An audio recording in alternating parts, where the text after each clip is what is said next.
একটা জিনিস বানাইতে হইলে 4-5 জনের পরামর্শ হইলে কাজটা সুন্দর হয়, জিনিসটাও কি হয় সুন্দর হয়। আল্লাহ বলেন 5 জনের পরামর্শ নেই নাই, আমি আল্লাহই বানাইছি। লাকাদ খালাকনাল ইনসানা ফি আহসানি তাকওয়িম।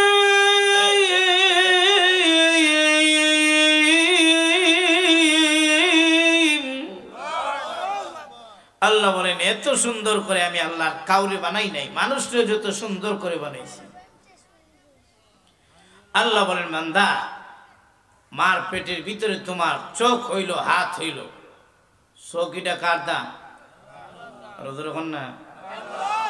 আচ্ছা বলেন তো দেখি, চোখের আলো যদি জায়গা জন্ম অন্ধ যদি হয়ে যান গা, আপনি বরাব দিয়ে কি মুড়াইলে চোখ আবার ফিরে হইবে? আর ওদের না, এটা কার দান? আর ওদের না কার দান? আলাম নাজআল লাহু আইনাইনি ওয়া লিসানান ওয়া শাফাতাইন। আল্লাহ বলেন আমি আল্লাহ কি তোমার 2টা চোখ দেই নাই? বলেন তো দেখি, চোখের মধ্যে কোনো ছিদ্র আছে? আর আস্তে কোনো ছিদ্র আছে?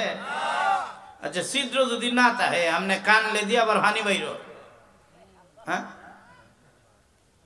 আবার পানির মধ্যে ডুব দিলে দিয়ে পানি ঢুকে না, কিন্তু কান দেন যদি আমনে পানি বের হয়নি চোখ দিয়ে, না? আল্লাহ বলেন ছিদ্র রাখছে কিন্তু পানি বের হয়, ঢুকে না। রমজান মাসে অনেকেই গোসল কইরা ইয়া মাসলা জিগায়, মাসআলা জিজ্ঞাসা করে, হুজুর রমজান মাস রোজা রাইখা গোসল করতে গেছিলাম, বাতাস গেছে গে। এমন বাতাস গেলে তো রোজাটা ভাঙে যাইবার কথা,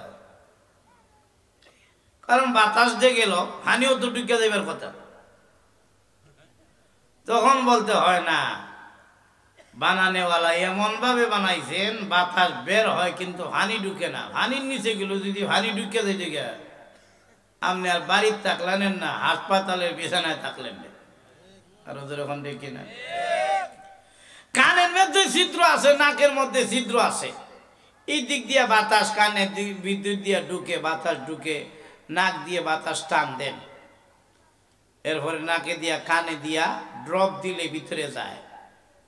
কোন তো দেখি আপনি যদি পানির মধ্যে ডুব দিয়ে চিংড়ি মাছ ধরতে যান, বিভিন্ন মাছ একেবারে 1 ঘন্টা পর্যন্ত ডুবাইয়া ধরেন, বলুন দেখি পানি কি ঢুকে? কান দিয়ে পানি ঢুকে, নাক দিয়ে পানি ঢুকে, আরো কোনো জায়গা দিয়ে ঢুকে নাকি? আল্লাহ কেমন ভাবে বানাইলেন? আল্লাহ বলেন না, চোখ যেমন আমি আল্লাহ দিয়েছি, এই চোখ আমি আল্লাহ নিতে 1টা মিনিটও দেরি করতে পারবো না।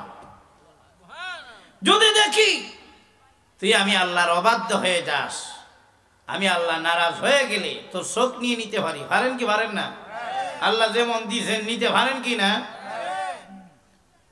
সারাদিন কষ্ট করে এসে কিশোরগঞ্জ শহর থেকে আয়া বউরে বলতেছে ভাত দাও, বউয়ে খানাটা রেডি করতেছে, আর হে বইয়া রিমোটটা লইয়া টিভি চালু করছে। হঠাৎ বউরে ডাক দেখো, কি গো কারেন্ট দিয়ে গেল গে? কারেন্ট গেছে গা করে, বাতিটা কই? আইপিএস দি নাই। বউরে ডাক দেখো, ও কারেন্ট তো ঠিক হয়ে আছে, আইপিএসও তো আছে। এমনি জামায় ডাক দেখো, ও বুঝতে পারছি আসলে আমার শৌকের কারেন্ট নেই। আল্লাহ ভারেন কিনা? আর ওদের ওখানে আল্লাহ ভারেন কিনা? জবান এটা কে দিয়েছেন? জিহ্বা কে দিয়েছেন? কথা বলার শক্তি কি? এটা কি মুখ থাকলেই কথা কোয়া যায়? পারেনি কুত্তা বিলাই কথা কইতো। আর ওদের এখন আর রহমান আল্লামাল কুরআন খালাকাল ইনসান আল্লামাহুল বায়ান।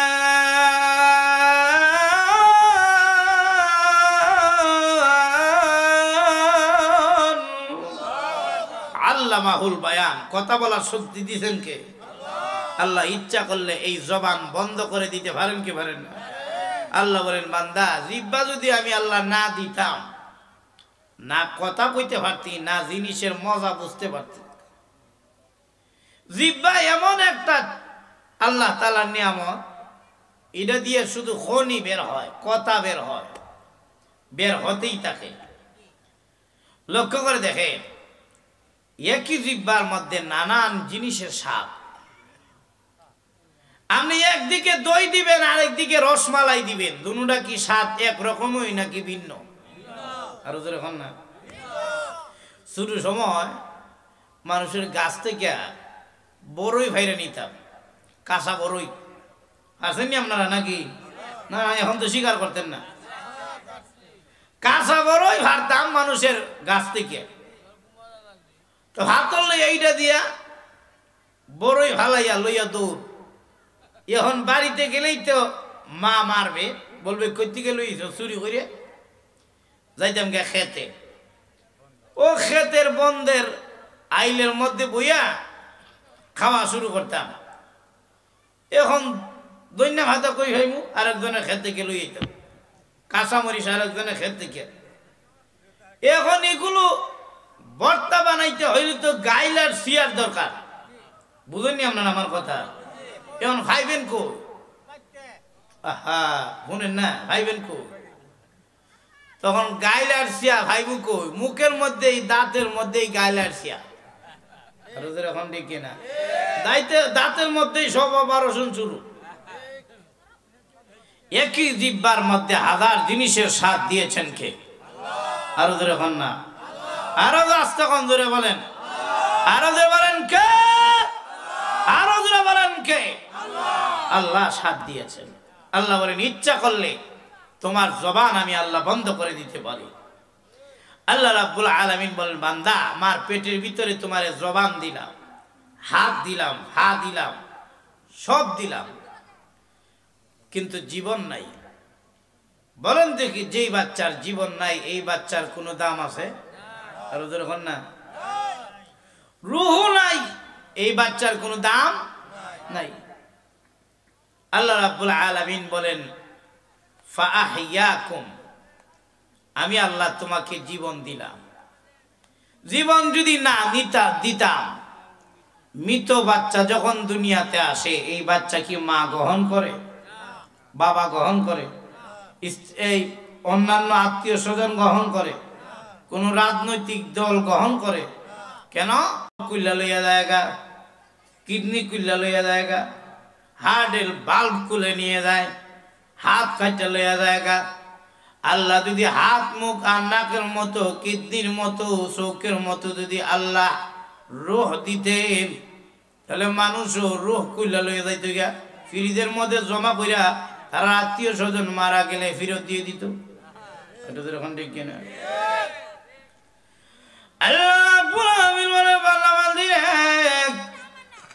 রূহ এমন ভাবে আমি আল্লাহ দিলাম, যে রূহ দেখা যায় না, ছোঁয়া যায় না, স্পর্শ করা যায় না।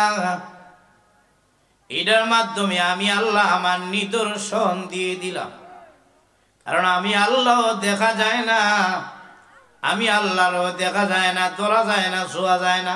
নাকি দেখা যায়? আল্লাহরে দেখা যায়। এক নাস্তিক স্যার স্কুলের মধ্যে বাচ্চাদেরকে পড়াচ্ছে, বাচ্চারা রে, আল্লাহ দেখা যায় না, ধরা যায় না, ছোঁয়া যায় না, স্পর্শ করা যায় না, সুতরাং আল্লাহ বলতে কেউ নাই। নাউযুবিল্লাহ। ছাত্র একজন ডাক দিয়ে বলে, স্যার আপনি জিন্দা না মুর্দা? আমি ভাবছিলাম তোর মাথা বেন ভালো, এখন দেখি তোর মাথা গোবর। এই দেখস না আমি যে জিন্দা, কথা কই।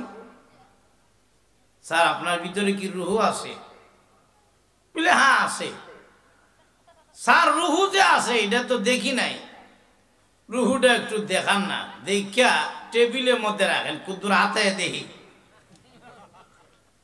বলে না, দেখা যায় না, ছোঁয়া যায় না, স্পর্শ করা যায় না, কিন্তু আমি যে চলি মেনে নিতে হয়, রূহ আছে। বাচ্চা তখন ডাক দিয়ে, স্যার রুহু যদি দেখা যায় না, ছোঁয়া যায় না, স্পর্শ করা যায় না, এরপরও বিশ্বাস করেন, ঠিক তেমনি ভাবে আল্লাহ দেখা যায় না, ধরা যায় না, ছোঁয়া যায় না, কিন্তু এরপরও 1000 বার আল্লাহকে বিশ্বাস করতে হয়। আল্লাহ যদি না থাকেন আসমান জমিন চলে কিভাবে? আল্লাহ যদি না থাকে তাহলে চন্দ্র সূর্য চলে কিভাবে? সুতরাং আল্লাহ একজন আছেন কিনা নাই? আর ওদের ওখানে আছে কিনা নাই? একদল আসেনি, আল্লাহ বিশ্বাস করে না। এদেরকে কি বলা হয়? নাস্তিক। এদেরকে কি বলা হয়? নাস্তিক। নাস্তিকরা আল্লাহ বিশ্বাস করে না। ও না, আল্লাহ বলতে কেউ নাই। যে কয় আল্লাহ নাই তার আসলে বা হই ঠিক নেই। এখন না বলে কিভাবে বাপ ঠিক নেই কিভাবে? বলে আপনার আব্বা যে অমুক, আপনার আব্বা যে অমুক, এটা জানলেন কিভাবে? বলে আমার মা কইছে। একজন মহিলার সাক্ষী তো গ্রহণযোগ্য নয়। বলে আমার মা কইছে এই জন্য আব্বা মানি। মার কথায় যদি আব্বা মানা যায়, লক্ষ লক্ষ পয়গম্বরদের কথায় কি আল্লাহ মানা যায় না? আর ওদের এখন না। আল্লাহ রাব্বুল আলামিন বলেন আমারও দেখা যায় না আর রুহুও দেখা যায় না। এটা প্রমাণ আমি আল্লাহ দিয়ে দিলাম যে আমি আল্লাহ যে একজন আছি।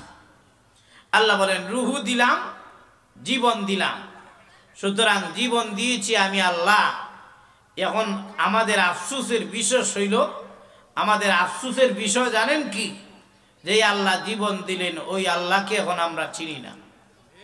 আপনাদের এখন না, এখন আমরা দলের বিরুদ্ধে কেউ কিছু কইলে মাইলে গেছে, দলের বিরুদ্ধে কিছু কইলে রাগ উঠে যায়। আর আল্লাহ এবং রসুলের বিরুদ্ধে যদি কেউ কোনো কিছু কয় আমাদের রাগ গুসা উঠে না। বোঝা গেল আল্লাহর নাফরমান বান্দা ছাড়া আমি আর কিছুই হতে পারি নাই।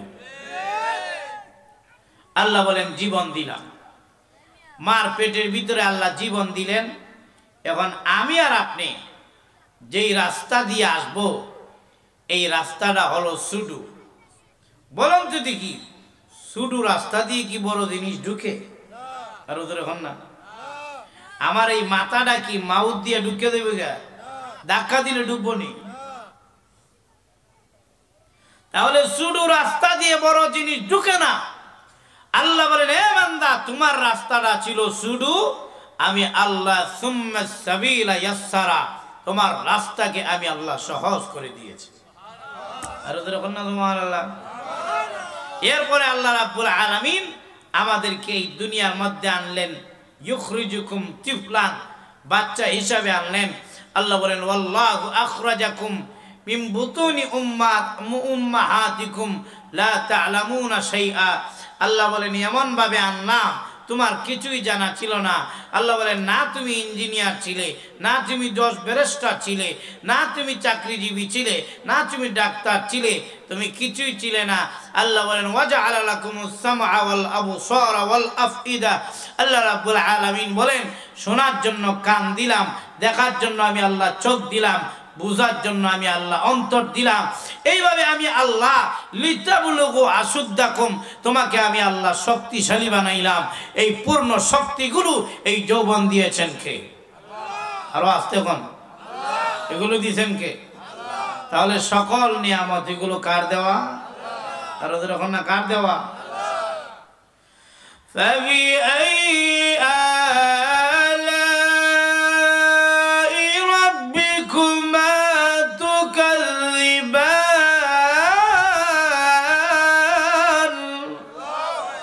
আল্লাহ বলেন তোমরা উভয় জাতি আমার কোন নিয়ামতকে অস্বীকার করবে? আল্লাহ জিন এবং ইনসানকে বলতেছেন যে আমি আল্লাহ ওই নিয়ামতটা দেই নাই। তুমি কও এই কথাটা যে আল্লাহ আপনি এই নিয়ামত দেন নাই। আল্লাহর কোন নিয়ামত অস্বীকার কোনো করার কোনো ক্ষমতা কারো আপনাদের ওখানে আছে নাকি? আল্লাহ বলেন যেইভাবে নিয়ামত দিয়েছি এইভাবে নিয়ামতের হিসাব আল্লাহ নিবেন। আল্লাহ রাব্বুল আলামিন বলেন প্রত্যেকটা নিয়ামতের হিসাব আমি আল্লাহ তোমাদের কাছ থেকে নিব। জবানের হিসাব নিব, কানের হিসাব নিব, চোখের হিসাব নিব। বলেন তো নিবেন কিনা? আর ওদের না সুম্মা লাতুসআলুন্না ইয়াওমাইযিন আনিল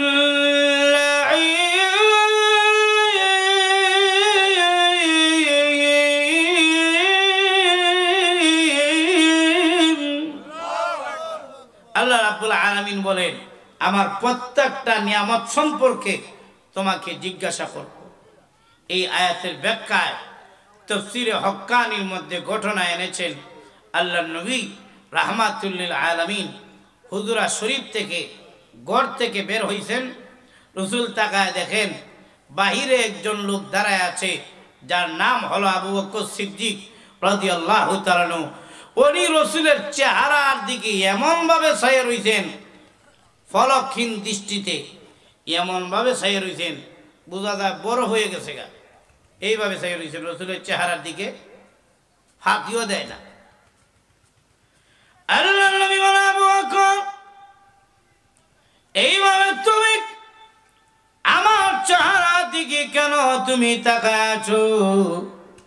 হযরত আবু বকর সিদ্দিক বলেন, ইয়া রাসূলুল্লাহ, ইয়া হাবিবাল্লাহ, আল্লাহর নবী গো, আমি আবু বকরের পেটের মধ্যে বড় খিদা।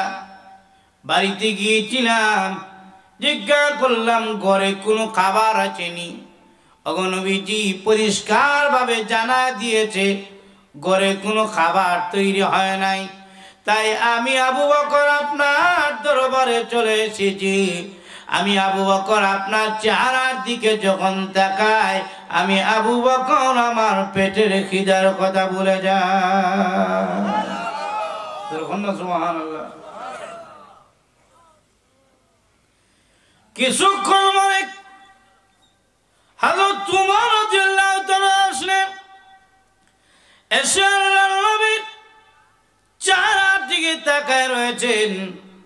আল্লাহর রাসূল বলেন, উমর রে, আমার চেহারার দিকে তুমি এইভাবে এখনো তাকায় আছো?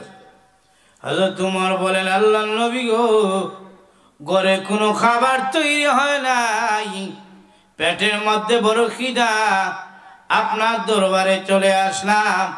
আমি উমর আপনার চেহারার দিকে তাকাইলে আমি উমর আমার পেটের খিদার কথা আমিও ভুলে যাই। কেমন দুইজন লোকের ঘরে খানা নাই, চিন্তা করছেন বিষয়টা?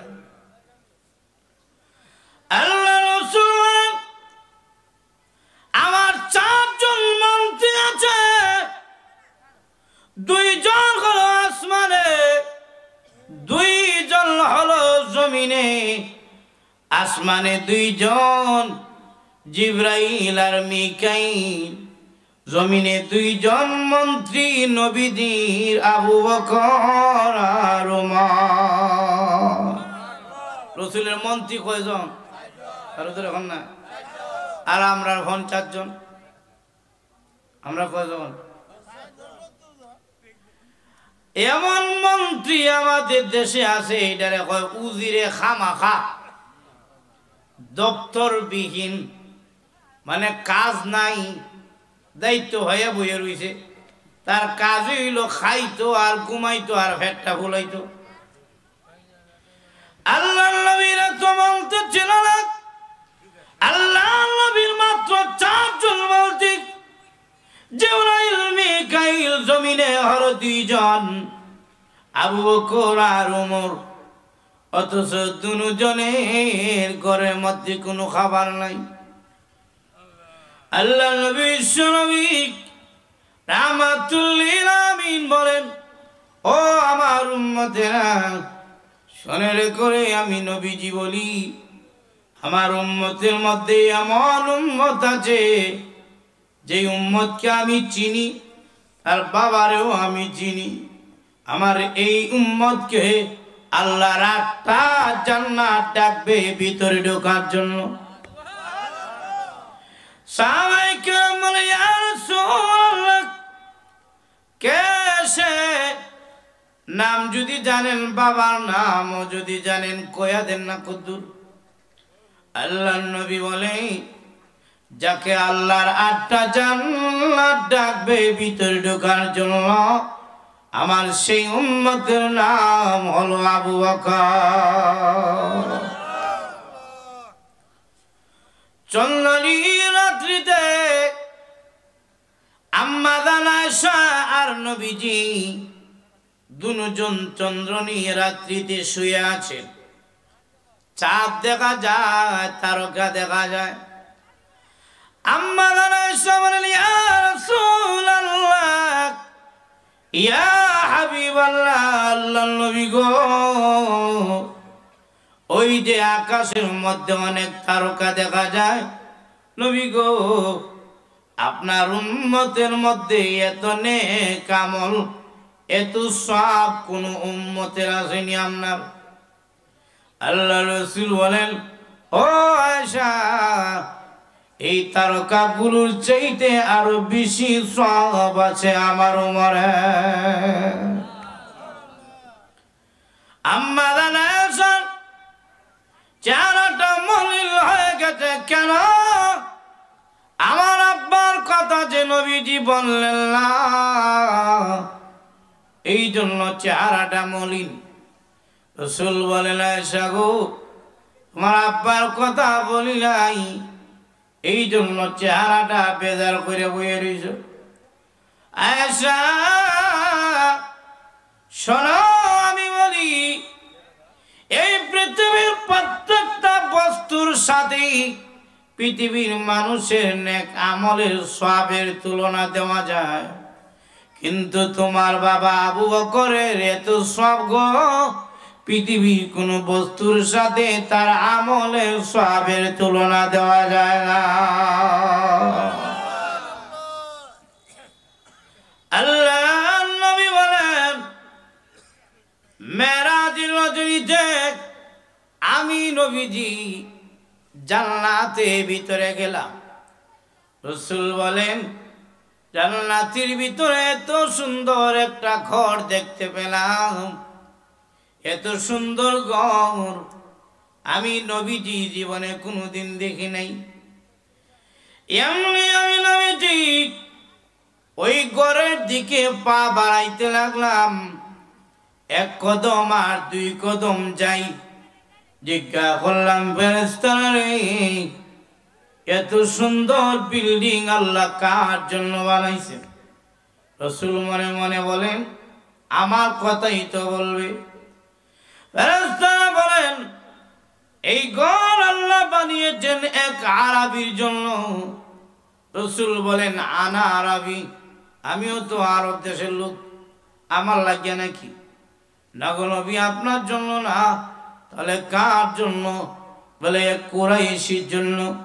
রাসূল বলেন, আনা কুরাইশি, আমিও তো কুরাইশি, কুরাইশ বংশের লোক, আমার জন্য নাকি? নবীজি না, আপনার জন্য না। কার জন্য? বলে এক যুবকের জন্য।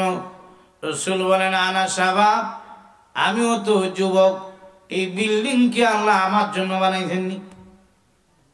আল্লাহ সুবহানাল্লাহ কইতেন না? এমনি ব্যবস্থা না, আপনার জন্য না। এমনি নবীজি আরবি বলো, কুরাইশি বলো, যুবক বলো, তাহলে নামটা কেন বলো না? এই সুন্দর জান্নাত আল্লাহ কার জন্য বানাইছেন, নামটা কি তোমাদের জানা নাই? এমনি ফেরেশতারা ডাক দিয়ে বলেন, আল্লাহর নবী গো, আল্লাহ এই সুন্দর জান্নাত বানাইয়া ঘোষণা দিয়েছেন, ফেরেশতারা রে, ও জান্নাতের খাদিম খুদ্দামেরা, ও জান্নাতের হৌর গিলমা, কি দেখো তোমরা, আমি আল্লাহ সুন্দর বিশাল সুন্দর জান্নাত বানাইছি উমর ইবনুল খাত্তাবের জন্য।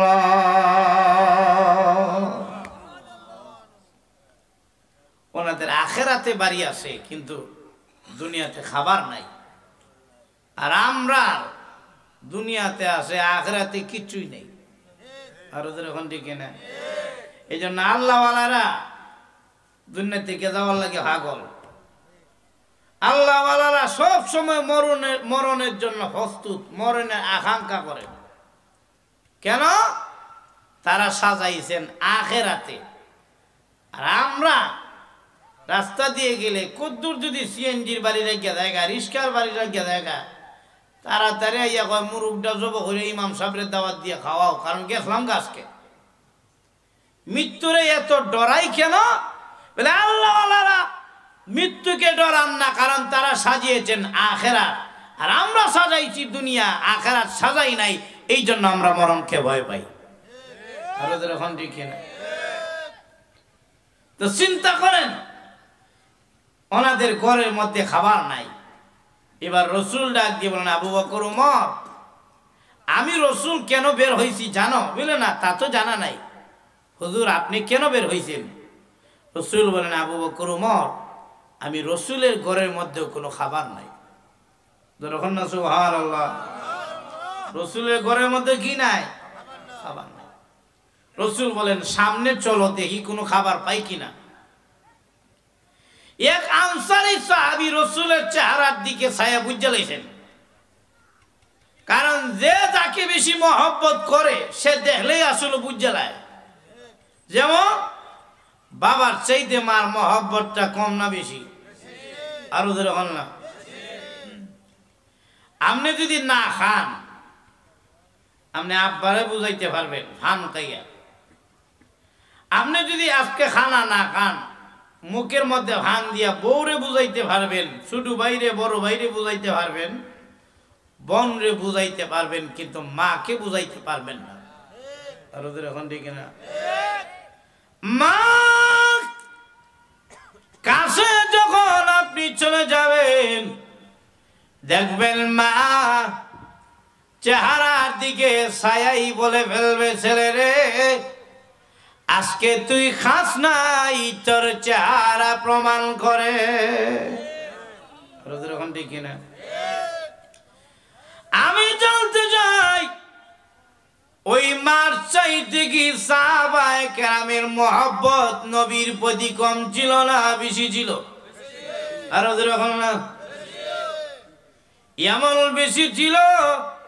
সাহাবায়ে কেরাম নবীর জন্য জীবন দিয়েছেন, শরীরের তাজা রক্ত দিয়েছেন, নবীর জন্য সব সম্পদ ছেড়ে দিয়েছেন, নবীর জন্য জান দিতে রাজি। এমনকি এমন মহিলা ছিল যে নাকি নিজের বাচ্চারে নবীর জন্য অক্ষ করে দিয়েছিল।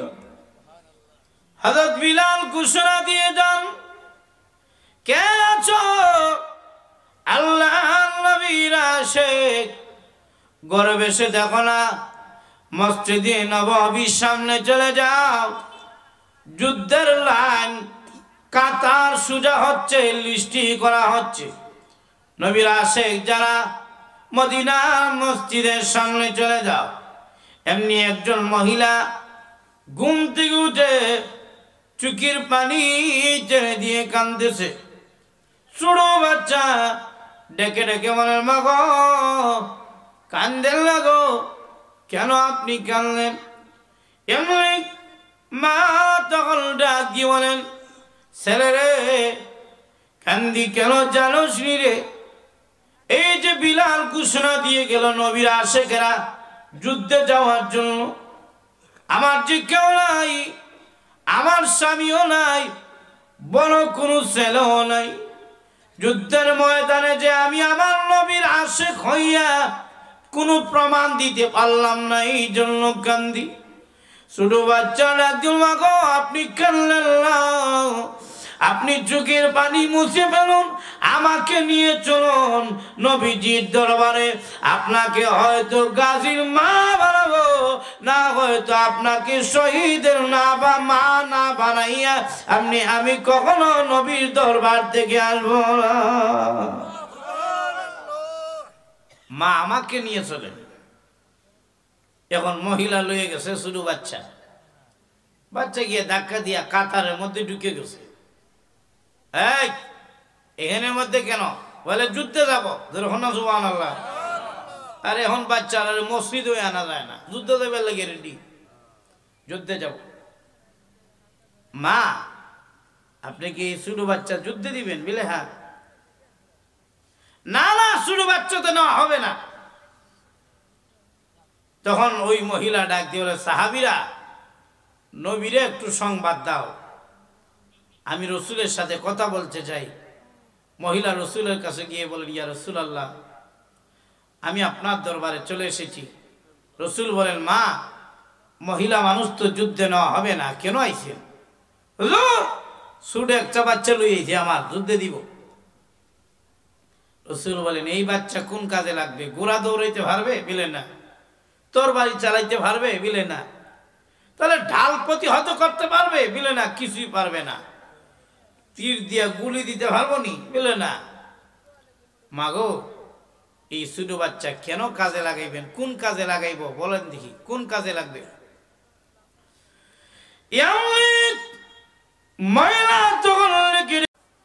এবার রসুল ডাক দিয়ে বলেন আবু বকর উমর, এই যে ছাগল খাইলে হাড্ডিগুলো দেখা যায়, এই যে ছাগল খেয়েছো, আল্লাহর নিয়ামত খেয়েছো, এই নিয়ামত সম্পর্ক কিয়ামতের দিন আল্লাহ তাআলা জিজ্ঞাসিত করবেন।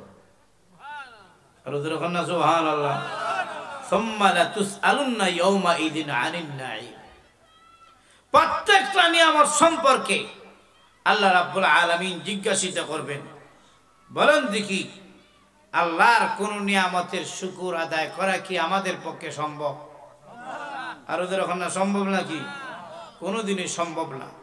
তাহলে করতে হবে কি? আল্লাহর নিয়ামতের শুকর যদি আপনাকে আদায় করতে হয়, ইবাদত বন্দেগী চালায় যেতে হবে। আল্লাহর নিয়ামতের শুকরের আল্লাহর নিয়ামতের হিসাব দিয়ে কোনো মানুষ জান্নাতে যেতে পারবে না।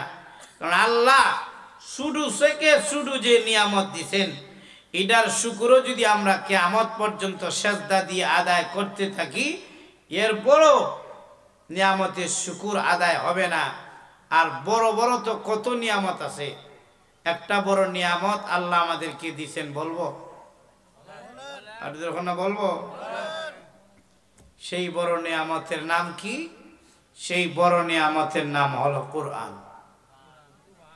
না সুবহানাল্লাহ কইতেন না? বেজার হয়ে গেছেন নাকি? বড় নিয়ামতের নাম কি? কোরআন। কোরআনের মতো বড় নিয়ামত আর কিছুই নাই।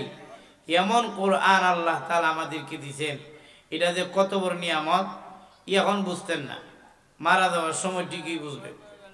মরে যাবেন যখন, তখনই বুঝবেন। 500 ফেরেশতা যখন আপনার গলাটার মধ্যে ধরবো, রুহুটা লই আইছে গলার কাছে। এখন আপনার চোখটো কুললে গেছে গা, এখন দুইটা হাত সরে গেছে, আর চোখ কুলিয়ে এমনি রয়ে গেছে, লড়তারে না। এমনি ডাক দিয়ে বলে, ওই তোমরা 500 এত লোকজন কইতে হইলাই, তোমরা খারা? বলে আমরা ফেরেশতা, আমরা আইছি, এখন তোমার অপারেশন হইব। বলে কি অপারেশন? এখন তোমার লইয়া যাইব গা। ও ফেরেশতারা, আমার নিও না, আমার জায়গা জমি লইয়া যাও গা। বলে না, তোমার জায়গা জমি নেওয়া হবে না। বা প্রয়োজনে সারা কিশোরগঞ্জের সমস্ত জায়গা জমি যা আছে সব লইয়া যাও গা। তখন কয় না, এরপরও তোমাকে ছাড়া হবে না। তখন ডাক দিয়ে বলবে, আচ্ছা ঠিক আছে, একটা কাজ করো। বলে কি? এই একটা খাতা লইয়াও, একটা দস্তখত করে দিয়া যায়, একটা সিগনেচার দিই। বলে কি? বলে যা আছে সব সম্পদ আল্লাহর রাস্তায় দিলাম, মসজিদ মাদ্রাসায় দিয়ে দিলাম, সবগুলো দিয়ে দিলাম, মসজিদ মাদ্রাসায় সব দিয়ে দিছি, এখন আমারে ছেড়ে দাও। ফেরেশতারা বলে, না না, সারা হবে না। সম্পদ কি তোমার নাকি? আর যখন না সম্পদ আমার, মহিলা গেলে তো বাচ্চা কাচ্চা বাটাবাটি শুরু করে, তো এটা কি আমার? এগুলো দিছেন কে? আসলে তো আল্লাহরই দিছেন আমাদেরকে। আর কি এগুলো আল্লাহ দিছেন আমাদেরকে, আসলে মূলে মালিক কে? আল্লাহ। আল্লাহ যে মাঝে মাঝে বলেন 1000 টাকা দাও, 2000 টাকা দাও, আমরা যে মাঝে মাঝে কই আল্লাহর রাস্তায় দাও, এটা কি আল্লাহরে দিছেন নাকি আমরা নিজেরারে? এটা বোঝার জন্য লক্ষ্য করে দেখেন, চৈত্র মাস আসলে অনেক কলের টিউবওয়েলের পানি শুকায় জায়গা, তখন দেখবেন পানি উঠে না, সাপ দেয়, গটক করে আওয়াজ দিয়ে ওঠে। সাপ দিলে একটা আওয়াজ হয়। টিউবওয়েলে ডাক দিয়ে বলে, এই তুমি সাপ দিচ্ছ কেন? তোমার কি পানির প্রয়োজন? বলে হ্যাঁ, পানির দরকার, এই জন্যই তো সাপ দিচ্ছি। টিউবওয়েল তখন ডাক দিয়ে বলে, না এমনিতেই ভাইবা না, আগে এক বদনা পানি আমারে দেও, বাদে যত বদনা লাগে সব নেও। আর ওদের এখন ঠিক না? আল্লাহ রাব্বুল আলামিন যে বলছেন যে তুমি আমি আল্লাহর রাস্তায় দান করো, এর অর্থ আল্লাহরে দান করা না, আমরা আল্লাহর রাস্তায় দিব। আল্লাহ বলেন আমার রাস্তায় দাও, আর তোমার যা লাগে আমি আল্লাহর কাছ থেকে নেও।